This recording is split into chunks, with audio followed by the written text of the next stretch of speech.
La campagne électorale pour les élections législatives a officiellement débuté aujourd'hui et se poursuivra jusqu'au 26 mai. Durant cette période, il incombe aux candidats de mobiliser et de convaincre les citoyens de chaque district de voter pour eux, mais sans empiéter sur leur liberté de choix.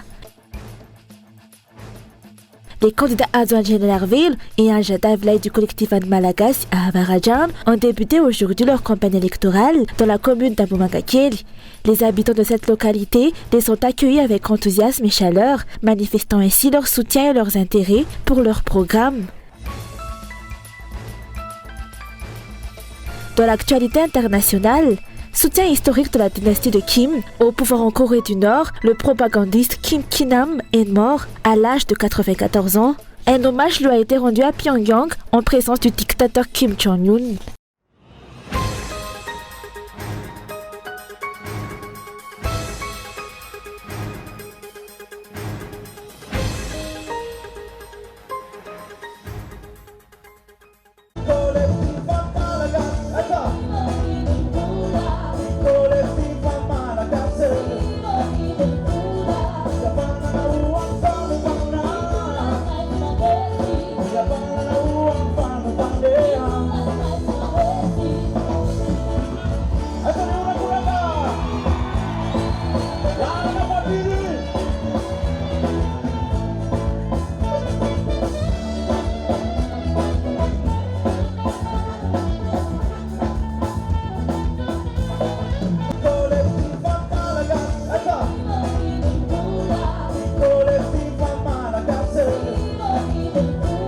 Les candidats adjoints de Narville et Anja Davlay du collectif Anne Malagasy à Havarajan ont débuté aujourd'hui leur campagne électorale dans la commune d'Ambomangakeli. Les habitants de cette localité les ont accueillis avec enthousiasme et chaleur, manifestant ainsi leur soutien et leur intérêt pour leur programme.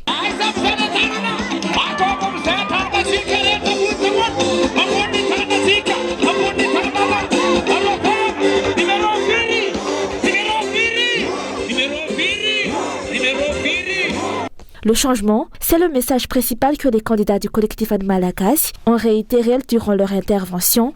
Selon le candidat adjoint de Narville, l'appauvrissement des Malgaches est inacceptable.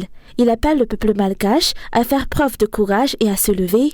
Le changement de Madagascar va être initié dans le district d'Havarajan. Nous devons absolument apporter le changement 5 mois après le forcing de l'élection. Qui peut dire que tout va pour le mieux dans nos vies? On ne peut continuer ainsi. Il faut du changement. Nous défendons Madagascar et nous avons besoin de changement. C'est ce qui nous motive à intégrer l'Assemblée nationale. Nous devons apporter le changement pour l'avenir des générations futures. Nous devons défendre l'avenir des générations à venir. Nous devons oser, car nous devons bâtir notre avenir. Nous ne donnerons pas notre pays aux étrangers, car Madagascar nous appartient. Nous devons oser nous opposer à l'accaparement de notre pays par les étrangers. Tant que nous n'oserons pas, les autres se joueront de nous. La lutte continue. Nous sommes contre la violence. Nous devons résoudre tous les problèmes qui se posent. Nous sommes prêts pour cela. Nous allons encore voir les paysans producteurs. Nous allons continuer à planter des choux-fleurs, car nous préférons planter des choux-fleurs plutôt que des grenades lacrymogènes. Tous ensemble, nous pouvons induire le changement à Madagascar. Que chacun prenne ses responsabilités, que chacun défende ses idées, surveiller les voies que nous allons obtenir. Dénoncer ce qui ne va pas, car nous n'acceptons pas qu'on bafoue la loi. Surveiller les agents de l'État qui veulent faire pression sur le peuple, car l'État, c'est le peuple. Il est temps pour chacun de prendre ses responsabilités. Le retard de Madagascar, dans tous les domaines, n'est plus tolérable. Le pays a besoin de députés courageux, intègres et non corrompus, prêts à défendre les intérêts du peuple à travers les lois qu'ils introduiront et à mettre fin à la mauvaise gestion des fonds publics. Sommes-nous véritablement satisfaits de notre situation actuelle? Sommes-nous réellement en sécurité? L'éducation répond-elle à nos attentes? Telles sont les conditions dans lesquelles nous vivons aujourd'hui à Havarajan. Que pouvons-nous, en tant qu'habitants, faire pour y remédier?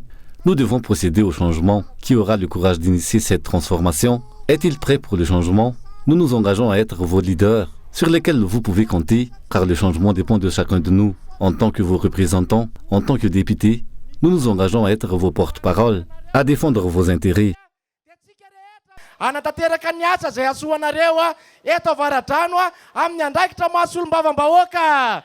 Les candidats sont prêts et la voie vers le changement est tracée, ont affirmé les suppléants Rizanji Amiadan et Lucien Denis Rakut Malal.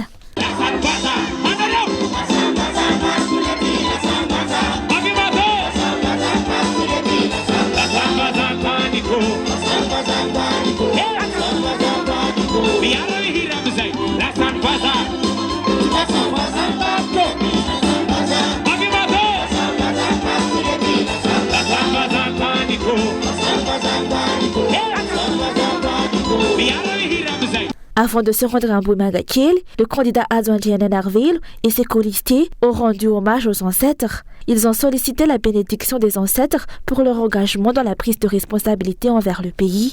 Les candidats du collectif An Malakas à Avarajan ont ainsi reçu la bénédiction des chefs traditionnels de Masna Mboujabibi.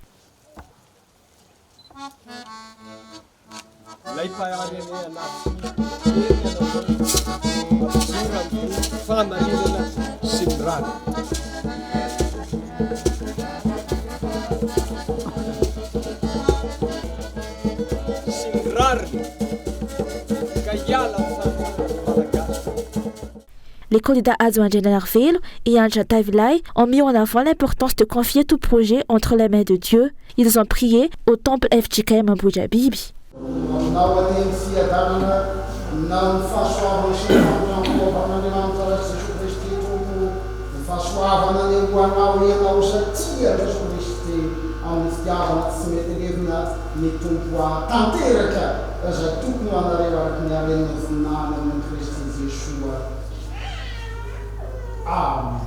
La campagne électorale des candidats du collectif An Malakas, Adjoint Narville et Anja Tavilai, numéro 2 sur le bulletin unique, se poursuivra demain.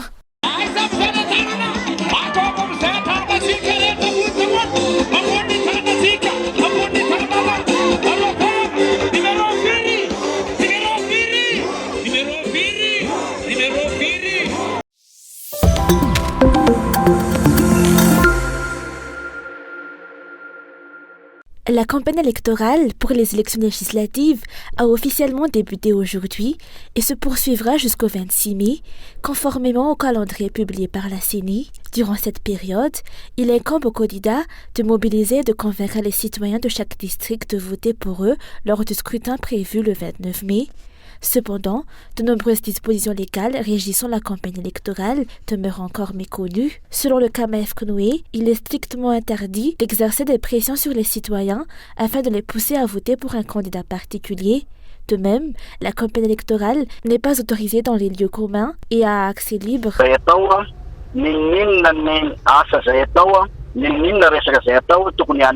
Toutes les actions et déclarations effectuées pendant la campagne électorale doivent respecter la liberté de choix des citoyens. La loi interdit à toute personne ayant une influence sur cette liberté d'en abuser. Par exemple, les politiciens ne sont pas autorisés à contraindre les citoyens, mais ils peuvent les persuader tout en respectant leur liberté. Certains lieux sont également interdits pour la campagne électorale, tels que les camps militaires, les bureaux publics et les églises, car ce sont des lieux communs et à accès libre. Pendant la période de campagne électorale, les services publics se poursuivent normalement. Les fonctionnaires n'ont pas le droit de favoriser un candidat en encourageant les citoyens à soutenir sa campagne.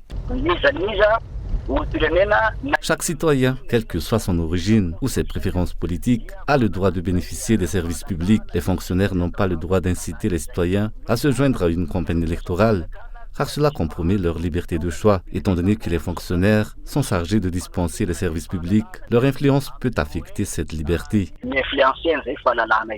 Les infractions constatées pendant la période de campagne électorale peuvent être portées devant le tribunal de première instance en cas de violation des droits de la personne ou en présence de diverses formes de violence. Si les activités menées pendant la campagne compromettent la liberté de choix des citoyens, le KMF Knoé souligne qu'il est possible de saisir la Haute Cour constitutionnelle pour examiner l'affaire.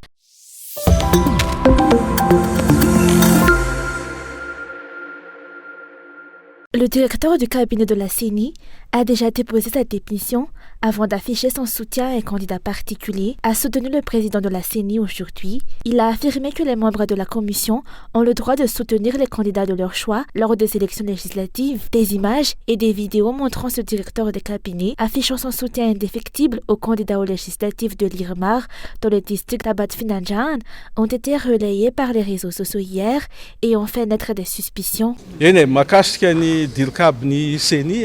En ce qui concerne le directeur du cabinet de la CENI, je tiens à préciser qu'il a déjà démissionné avant d'afficher son soutien à un candidat particulier. Sa décision découle de son désir de contribuer au développement de sa localité. En quoi une annonce préalable serait nécessaire concernant une démission? Le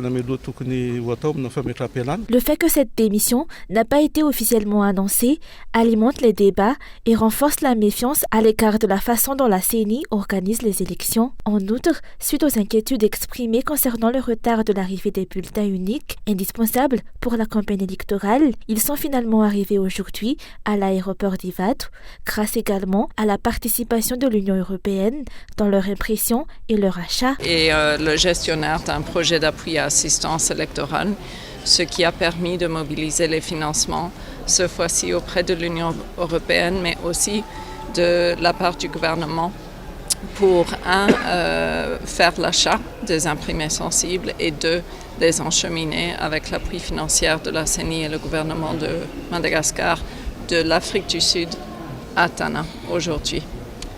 Alors le montant exact est autour de 900 000 dollars américains pour l'achat des imprimés sensibles. On peut vous partager les chiffres après. Ensuite, c'est autour de 270, autour de cela pour le vol qui a fait encheminer ces imprimés sensibles aujourd'hui de l'Afrique du Sud à Tana. Le nombre de bureaux de vote pour les prochaines élections législatives dans les 120 districts de l'île a augmenté. Alors qu'il était de 27 775 auparavant, il est désormais de 28 124, soit une augmentation de 749 bureaux de vote. Rappelons qu'une des erreurs majeures lors de la dernière élection a été la partialité constatée chez les responsables électoraux depuis la base jusqu'au siège de la CENI.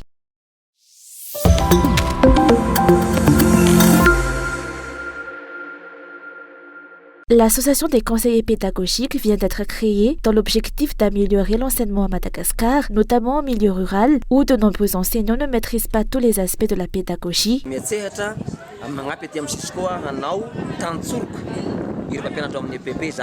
Nous allons apporter notre appui aux instituteurs du primaire pour la réalisation du programme. Un grand nombre d'entre eux n'ont pas suivi de formation et le rôle du conseiller pédagogique est de rectifier progressivement les erreurs. Les conseillers pédagogiques procèdent aussi à des évaluations lorsqu'un instituteur passe le CAP ou les CEAE par exemple.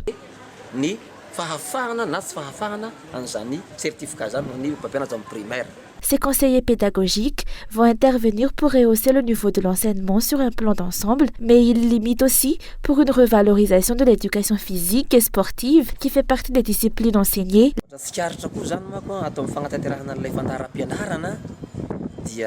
L'éducation physique et sportive constitue une lacune importante. Souvent, les instituteurs ne maîtrisent pas cette discipline, alors que les élèves en ont besoin pour leur développement physique, psychique et social. Nous allons déployer des efforts pour que les instituteurs puissent enseigner cette discipline. L'association nouvellement créée des conseillers pédagogiques recueille les différentes propositions visant à améliorer l'enseignement à travers leurs compétences et va les soumettre au ministère concerné. Hier, un atelier a été organisé à Amourmani dans cette optique.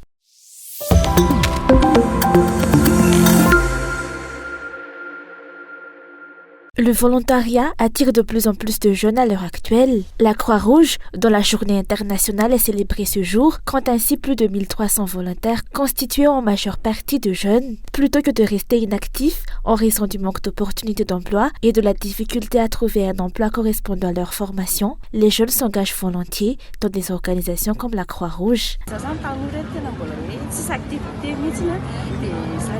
Avant, je n'avais vraiment aucune activité. Pourtant, je ressentis le désir de prendre des responsabilités, notamment en ce qui concerne la gestion des déchets. Je voulais sensibiliser les jeunes à l'importance de ne pas jeter leurs déchets n'importe où, car cela constitue un pilier essentiel de la santé et du savoir-vivre. Je voulais également encourager les jeunes à adopter un mode de vie responsable et solidaire en vue du développement de notre pays. De plus, face aux tensions que traverse notre nation, j'ai réalisé l'urgence de voir des jeunes s'impliquer activement pour le développement.